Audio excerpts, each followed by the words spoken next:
இன்னைக்கு ஸ்டோரி பார்த்தீங்கன்னா the forgotten call. A busy man named Raj always ignored his mother's calls. Raj என்ற ஒருவர் எப்போதும் தனது அம்மாவின் அழைப்புகளை புறக்கணித்தான். His mother called him every day. அவள் தினமும் அவனை தொலைபேசியில் அழைத்தார். But he kept saying I will talk later. ஆனால் அவன் பிறகு பேசுகிறேன் என்றான். One day the call stopped suddenly. ஒரு நாள் அந்த அழைப்புகள் திடீரென்று நிறுத்தப்பட்டன. Raj felt something was wrong. Raj ஏதோ தவறு நடந்தது என்று உணர்ந்தான். He rushed to his hometown.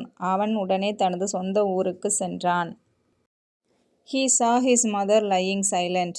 அவள் அமைதியாக படுத்திருப்பதை அவன் கண்டான். She had passed away. அவள் இறந்து விட்டாள். Raj broke down and cried. Raj உடைந்து அழுதான்.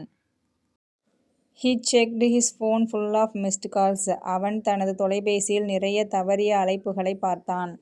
Moral: never ignore the people who care for you. உன்னை கவனிக்கும் மனிதர்களை ஒருபோதும் புறக்கணிக்காதீர்கள்.